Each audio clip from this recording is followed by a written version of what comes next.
Hello everyone, Mr. E here, and today it's a video that a number of you asked me to make next, the TAC-AXE video.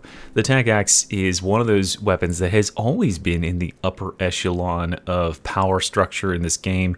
Of course it is fast, of course it benefits very heavily from crits, which as we've seen with the dueling sword and the knife, and we will see with many other specimens continuing on, speed and critical potential are huge for weapons in Darktide because those two things scale really well. So the TAC-AXE is a natural fit into that category. It recently saw a buff too that did shore up a couple of the shortcomings that it had previously, namely its movement speed.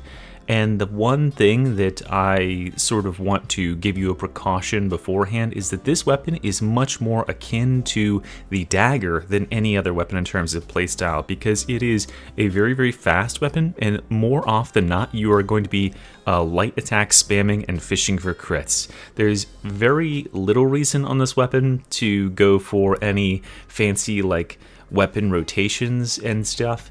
Mainly just flailing at enemies is the best DPS output, and it can be considerably effective. The effectiveness of the TAC-AXE is limited by its reduction in effectiveness against carapace. Those are going to be your main antagonist enemies, is those crushers that you just can't chop through.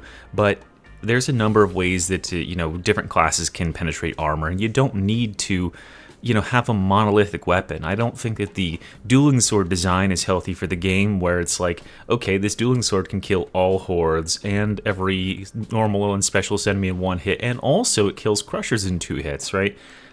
It's fair that you can have a primary weapon like the TAC-AXE that's great for dealing with hordes and swarms of gunners and shotgunners and bulwarks, etc.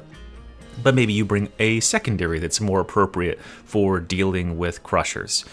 So that's something you'll want to consider and build around, is that our time to kill on those bad boys is not great. But let's go ahead and talk about the first part of our 3-part. As per usual, first part here is talking about building the weapon and the stats that are prioritized. The second part is showcasing different move sets and how to do combat with it against both a regular series of enemies and also against bosses. And then the third part is going to be showcasing any particular movement or flair that you could use if you're advancing to a higher level of efficacy with the weapon. So let's go ahead and get started. Okay, here we are to talk about stats and blessings and all that good stuff, and of course the numbers that matter are right here. But another number that matters, to me at least, is my subscriber count. And as you might know, I have a personal goal of reaching Warhammer 40,000 subscribers before the end of the year. If you are not yet subscribed, if you love Darktide, if you perhaps love other Warhammer content in the future, let me know by subscribing to the channel, commenting, letting me know what I should be covering next. All that stuff really tells me that I'm doing a good job and that I should commit more of my time to this channel. I've seen a huge increase in the channel, obviously, just this 1 year. So if we keep that going, I would really be thrilled and appreciate it. And I have many more surprises for you guys in the future. So let's go ahead and break down the numbers here for the TAC-AXE. One thing I want you to notice right away is the differential between light attacks and heavy attacks. Light attacks, let's look at flak armored for a decent example. We'll use this as our sort of a baseline for a common type of enemy across several different weapons. 150 on our regular hits, 300 on weak spot hits, and 395 on criticals. Heavy attacks only doing 195, 389, 512. Okay, so look at the difference between the body hit light attack and the body hit heavy attack. It's only about a 30% damage increase. Now let's compare that to the 2 weapons that we've addressed already in this series, the dueling sword, which has a light attack of approximately 26 on flak, and then a heavy attack of 356, right? Or even on infested, something unarmored, right? 67, that multiplies by more than 6 times to reach 363 here. So the heavy attacks are doing tremendously more damage, and the same thing applies to the dagger, where it's doing 35 against flak on light attacks, but 5 times that on the heavy attacks. So we definitely want to be erring on the side of light attacks for this weapon. Light attacks for this weapon are the preferred way to do combat for a couple of reasons. One, they obviously are going to give you a higher DPS output because they are coming out fast enough to make up for that slight damage decrease. The second reason is the odds of you getting a crit per any time period are higher the more swings you put out, and since crits are such a huge damage spike over their non-crit counterparts, the more we can fish for crits, the better. The more attacks we throw out, the more likely we are to hit crits, and especially when we're talking about like a carapace armored enemy like a crusher, getting a crit, like look at these non-crits, getting a crit makes a huge difference. See the chunks that are coming out of them are really only on those crit hits. So when you're doing light attacks like this, you are relying on getting those crits to do any real damage. If you go in for heavy attacks, every attack you do that isn't a crit, look at this, look how slow this is. There we go, finally I got a crit, right? So you're committing more time to charge up the attack, but if you don't get a crit, you're not rewarded for that investment. So we should be just fishing as fast as possible, trying to get a crit, even on heavily armored targets or bosses or whatever. It's gonna have a higher DPS output overall on average. The third reason to light attack spam like that is because it is absolutely mindless. You can focus yourself around positioning for enemies. You know, this is something that makes the Ogryn's Bully Club really strong, is you can just swing light attacks all day and focus your gameplay on what enemies are doing, where you're positioned, how you should be dodging attacks, all that stuff, and just don't worry about any fancy finesse with the weapon itself. Just chop into them repeatedly with light attacks. Click, click, click, click, click, click. That's me trying to say click a million times really fast, or just have an auto clicker do it for you like I do. And I promise you'll have just as much DPS, or pretty close to as much DPS as playing it perfectly optimally, and then you can focus on like aiming at heads and positioning correctly, all that good stuff. So that's what I wanted to show in here, and I also want to point out that weak spots are pretty big. They're like a doubling of damage. Criticals are even more than that. They're like 2.6 times damage, and then of course critical and weak spots at the same time is really where the money is at. So we want to be using this weapon with classes that are good for criticals, which fortunately all the humanoid classes at this point have lots and lots of stuff in their trees for crits. Arbites have a ton of crit on the left side of the tree. Zealots, of course, can get like 60% crit with most weapons. The veteran has reciprocity, and the talent below that I still didn't look up, but it's like he can get up to like 35% crit off of that part of the tree, and psychers are also pretty decent at critting, although I don't know if I would necessarily recommend this weapon for psychers, but it's pretty solid in all classes as long as you were stacking crit. And that is evidenced right here. The other place it's evidenced is over here in the stats. Let's talk about the stats down here. So we've got one that I want to point out here, which is critical bonus. This doesn't appear on very many weapons, but the fact that it appears on the TAC-AXE is awesome for it, because what it does is it boosts your crit damage, which is a very, very valuable stat, by almost 40% against flak, unyielding, which is bosses and bulwarks, and carapace armored enemies. That's a big, big boost in damage whenever we do a crit, and this is single-handedly responsible for why those crits hit so hard into those targets. And it gives you 12% crit chance, which is massive. Like, that's as much as a whole talent for some classes, just that extra crit alone. So this is going to take zealots, who normally have about like the 50-ish percent crit range, and push them over that to like 65-ish% crit, especially when you have Blazing Piety up or something like that. Yeah, you'll be critting like crazy, and crit throughput is essential to keeping your DPS high with this weapon. Every crit that you do is like an instant kill on most things. The other stats are all damage focused, right? I mean, obviously, since the base damage of this weapon is important because those crits are a multiplier on it, so damage you want to be high. Finesse is another multiplier, so you want that to be as high as possible. And penetration is going to make certain we can kill flak armor. It's actually a damage increase against flak, and it keeps our damage from being as completely shit against carapace as it is. Mobility is important with this weapon, right? You do lose out on 0.2 movement speed from not having a 80 in mobility here, but there's really nothing else I think you should be dropping. Mobility is good enough, I want to say, for this weapon, especially since it recently got this buff to be a lot faster than it was pre-patch. So you're still moving at quite an increase to movement speed. It is not a super ultra agile weapon like the dagger or the dueling sword is, but you're going to be fast enough to get into positions, which is nice because this weapon does require you to be in sort of close quarters, akin to the dagger. For perks up here, unarmored and flak is sort of where I'm at. Remember that, you know, you might think like, oh, well, we're weak against carapace, should we put some carapace here? But it's going to multiply the damage that you deal, and since our damage that we deal is reduced by such a hefty amount, so reduced by like 60% because our efficacy versus carapace is so low, that means that, yeah, you really shouldn't, investing in that is only going to give you like 10% damage. You know, it's going to increase your damage from 40% to 50% basically of your base damages. So better just to avoid that and be more efficacious against the things that this weapon excels at, which is killing a ton of unarmored enemies, like cutting your way through hordes. This thing melts hordes like they're butter.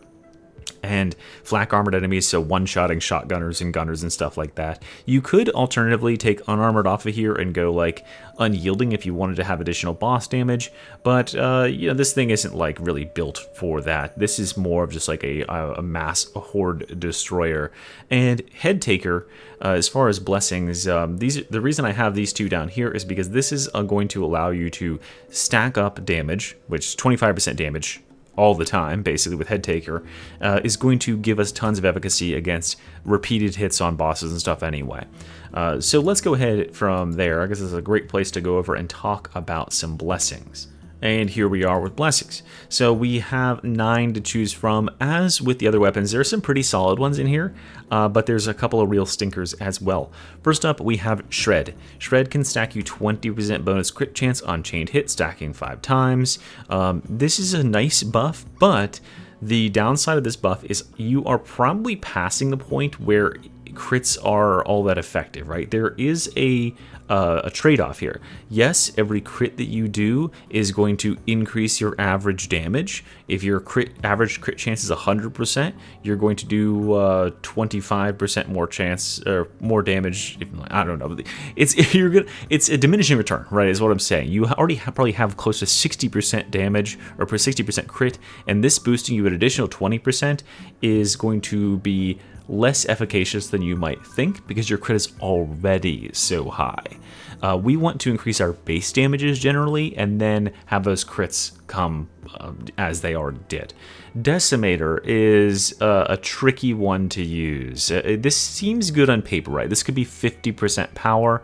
The problem with this is it doesn't start stacking until you've hit at least twice, and missing any attacks or stopping your combat or stopping your combo chain immediately erases all your stacks.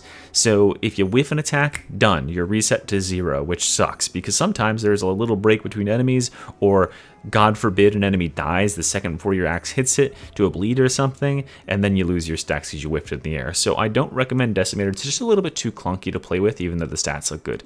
Agile, however, is a really, really good talent. I actually use this one on Arbides quite a bit because Arbides has such great efficacy with his dodges in that middle tree where he gets 50% dodge duration and an extra dodge.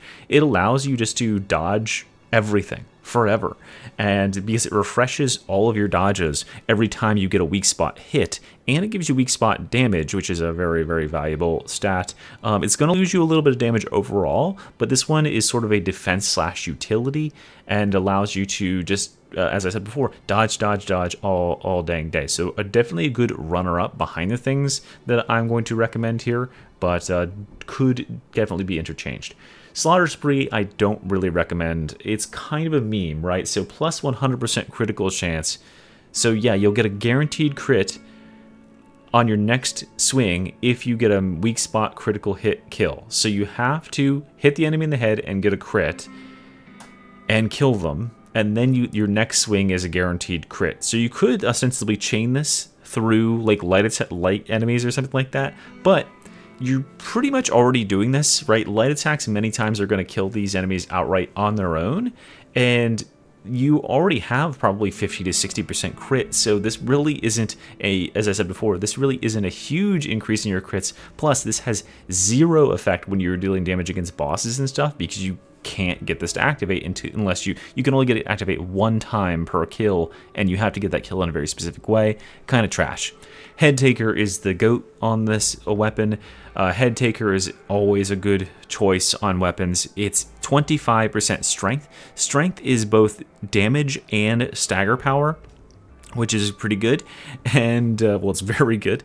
I don't know why I said just pretty good, but it's very, very good. And it stacks up to 5 times, you know, and it's very easy to keep it stacked. Every 3.5 seconds, just get one hit on an enemy, any enemy, and there you go. So this applies to boss damage, this applies to crushers, this applies to clearing hordes, all of that stuff. So just a great way to get your base damages up.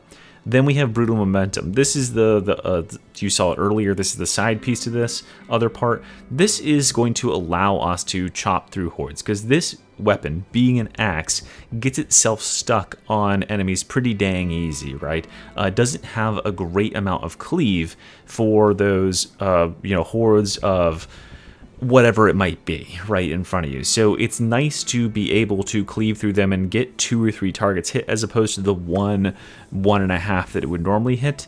And of course, this is going to give us 15% weak spot damage, which is big. That's a multiplier on top of everything else. Now, the one thing I would say, you could swap out these. If you want to play more defensively, you can swap Agile, and you can see that you're not really going to be losing all that much DPS against single target, because we're going from 15% weak spot damage to 10% weak spot damage, which not bad, right? The only loss you'll get is in terms of horde clear. So that's your decision to make, is do you want to be more of a fleeting fighter with a fancy footwork, or do you want to be more of a stand your ground and clear hordes? Limb Splitter, not effective on this weapon. Simply far too many attacks going out. I don't know what this is doing on this weapon. This is not a slow, methodical weapon where you're charging up a single attack. This is a spam unga bunga weapon, which does make Relentless Strikes pretty decent, right? This would be against pretty much like Crushers, Reapers, bosses, high health targets, but, you know, that's not very many enemies. Since most enemies will die in one hit, or they'll get close to it, Head Taker's a better blessing here, because it's going to give you 25% damage that can pass between different enemies, so you're much more likely to be able to, like, kill one shotgunner and then rotate to the next one and also cut his head off in one hit, because you have that boost. It's going to push you over more breakpoints. And then finally, All or Nothing. Another time where this blessing comes up, and it's just tricky to use, because you have to have your stamina low to effectively use it, and it's hard to get your stamina low when you're swinging your weapon, which is you're doing like 90% of the time, because there's no way to drain your stamina while you are swinging. So unless you're like constantly sprinting. So it sounds okay on paper, but yeah. Again, my recommendations are Head Taker primarily. Do not veer from this path. This is the definitely #1 slot here, and then either Brutal Momentum or Agile in those secondary slots. And I believe that wraps up everything we have to talk about for the blessings for the weapon. So let's go ahead and pivot over, and I'll showcase some gameplay and talk about how to play with this axe. And of course, that starts by talking about the marks. We have 3 to choose from here, but they are not all created equally. I like to think of it as good, better, best, right? Mark II. The reason that the Mark II doesn't really excel is because it has its attack priorities all wrong. The light attack spam on this weapon, as we can see if we check it out here, is primarily vertical strikes. See how many vertical strikes are in here? Those are times where your attack is only going to hit one enemy. We would really prefer if our light attacks were cleaving through multiple enemies so we could spam down hordes. And then our heavy attacks become sweeps, which do more damage at their vanguard strike, right? They're going to cleave through multiple enemies, but where's our single target on those heavy attacks? We don't really have any. Not that we want to be going super focused on heavy attacks anyway. The Atrox Mark IV is somewhere in the middle here. The Atrox Mark IV is the fastest of the variants. Super, super fast. Like, look at this attack speed. And that's without even any buffs or anything, right? But you can see that its efficacy against Carapace is pretty much zilch. The way you would counteract this is by using the heavy attacks, which did recently get a buff. You can go heavy overhead here, and actually hit the hit. You can see that does some pretty decent damage, and the uppercut. Both of these were increased in their efficacy versus armor by like 30% or something in the recent patch, because they were significantly lacking. But again, it just doesn't have enough damage on those light attacks to reach breakpoints where it can chop off enemies heads in one hit, which is something that its final twin or final cousin, the Mark 7, has. And so the Mark 7 ends up being the superior choice here. I think pretty much everyone would agree. The Mark 7 has enough base damage that it can one-shot a ton of enemies. When it gets crits, it's one-shotting a ton more enemies, and then it's good enough against everything else. So that is sort of where I think the meta lies, is in the Mark 7 being the predominant choice here. Alright, time to review my own gameplay yet again. Starting out here with a couple of movement speed slides. You can use the heavy attacks here to get some extra distance and save some stamina, just like sliding with the dagger, just like sliding with the dueling sword. I'll show you how to do that again in the movement section in a second. The one thing I want you to notice right here is how effective Brutal Momentum is. This guy right here that's highlighted in red is going to take a headshot in a second and die, and the guy behind him is going to get chunked to nearly half HP. Watch right here. Boom.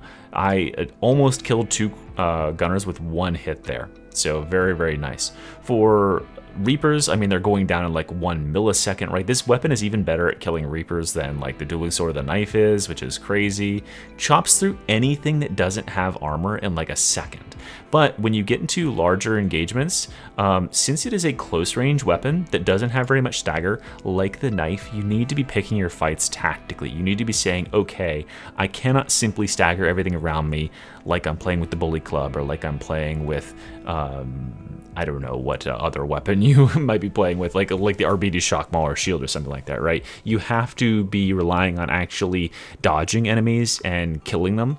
And so when you have a scary encounter like this one here, where I have a bulwark, I see a crusher right there and I see a bulwark here, so I need to take this fight on my terms because I know this crusher is going to take longer to kill than it would with the dueling sword. If I had the dueling sword, I would just simply charge into his face and instantly kill him, right? Because, yeah, dueling sword is balanced. But here, I'm just going to take the fight on my terms and making certain I'm not getting hit in the back. And then I'm just putting light attacks into everybody. Boom, boom, boom. Chop them up. And for bulwarks and stuff like that, you can actually hit, as you saw there, you can actually hit bulwarks through their shield once they reach a certain point in their attack animation. For a lot of weapons, they're slow enough, you don't want to like overcommit early and hit the shield accidentally. But for TAC-AXE and like Bully Club and really fast weapons like that, just keep swinging at them. Just keep swinging, and the second it's open, you'll hit them through it, and you might get a crit and stagger them, which is really nice. I'm just going to chop my way down the hill here. You'll see me over-clicking. By that, I mean, I'm like just click spamming too much and just missing attacks, just swinging at the air. It's because I'm using an auto-clicker here. I'm not playing very seriously. This is just an Auric. So if I was playing like Havoc or something, I would probably like actually try and aim and not just swing at the air constantly. But yeah, for this demonstration, I think, you know, if you, especially if you're like playing in lower difficulties, and you know, it's not going to matter a whole lot if you miss an attack or two. Definitely get yourself an auto clicker for this weapon. It is fuck you, dog. It's definitely a auto clicker worthy weapon because you will get yourself carpal tunnel trying to play with this. This is definitely a S tier carpal tunnel weapon for certain. Showcasing the efficacy of these super fast agile weapons here, and showcasing also why agile is such a good blessing on this. I don't have agile here, but if I did, right, I could just be dodging constantly. I wouldn't have to worry about these gunners attacking me. I would get 5 dodges or 6 if I was playing RBs every single time I get a headshot, which is constantly. So I could just be constantly dodging in these fights and never have to worry about range attacks or melee attacks at all. I would just simply lose out on my horde clear potential.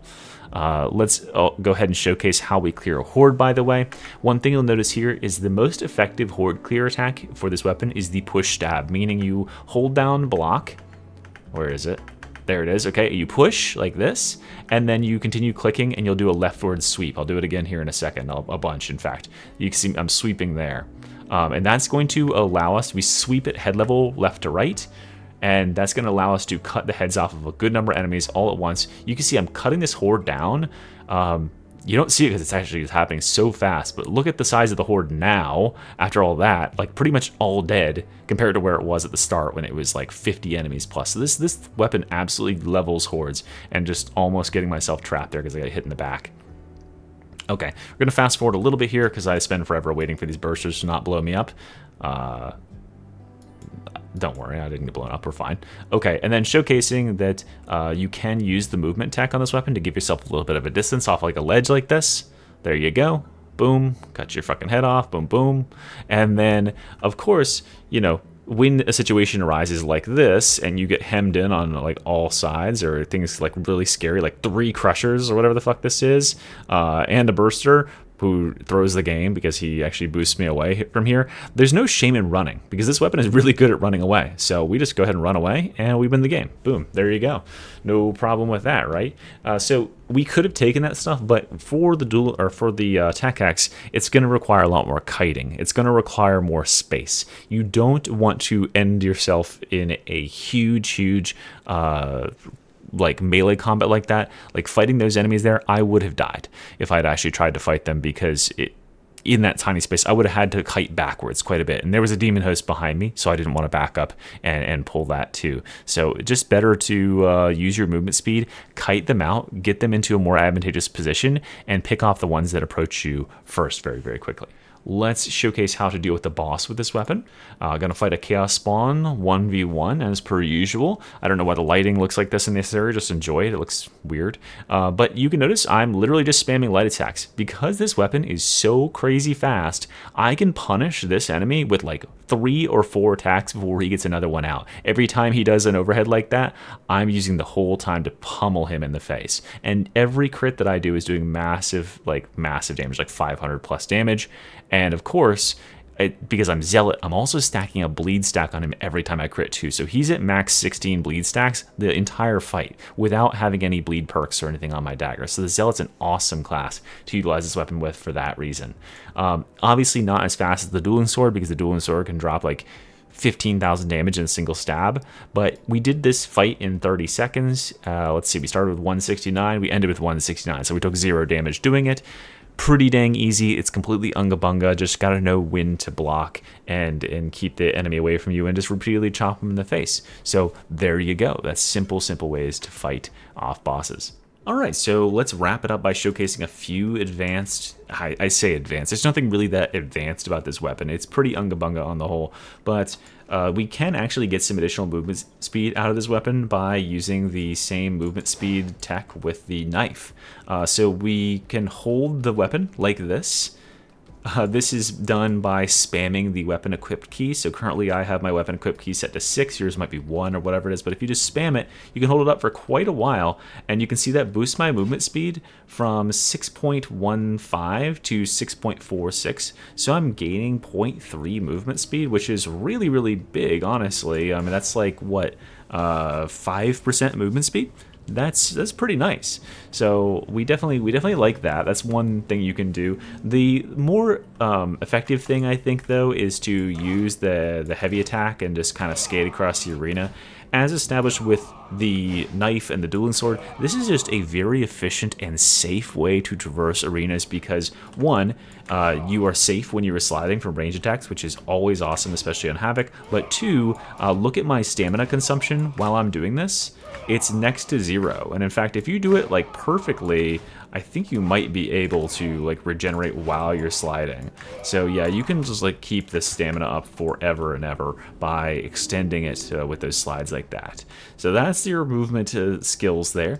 If you didn't catch it from the gameplay section, the push stab is this little attack here. I was inadvertently doing push stab into the light combo, which immediately starts with this overhead attack. Obviously that's not very effective for horde clear, so if you wanted to go more horde clear focused, you could go the push stab into the heavy attack, into the light attack, into the heavy attack, into the light attack, and then just that would keep you in a horde clear combo. It would skip over that single target one at the start there. But remember, this is an unga bunga weapon, so there's no shame in just doing this into a horde and clearing it like that as well. If it's all the same to you, you'll just miss out on a little bit of efficacy. And then the final thing is just, yeah, you do have like a little bit of a single target combo if you're concerned about single target on this weapon. You can do light attack 1 into heavy attack 2, and it can come out really fast. Like you could do it like this. It's kind of weird. Like, how do your arms even get back up there? It makes no sense. It feels like it falls off the bottom of the screen and comes back around on the top. It's quite bizarre to look at it like that. Let's look at it in third person, in fact. Yeah, I guess he just kind of brings it around the side of the camera. No, he brings it right in front of the camera. You should definitely see the axe coming up, but you don't. Like, it goes down and it doesn't come up, but it's just up there somehow. So yeah, you could do like that kind of cascade attack like that and get 2 quick overhead hits, and then you could just rinse and repeat with the heavy combo from there. So you go like heavy 2, heavy 1, heavy 2, heavy 1, and that's a more effective way of starting into this heavy 2 attack, this overhead attack like that, which actually does pretty good damage versus crushers and bosses, versus starting with this sideways chop, which is not that effective. But that's a very, very minor optimization. Honestly, probably not worth the extra brain power when this weapon could better have its brain power focused to positioning and blocking and dodging awareness and stuff like that. So that's the rundown, guys. Please comment in the comments, or I don't know where else you would comment, but let me know down below what weapon you think I should take a look at next. I'm thinking perhaps I want to look at the Crusher, because that's on 2 classes, but I might also do the combat axes. So if you have a preference between those two, please let me know, and I'll see you very soon. Mystery out. Bye-bye.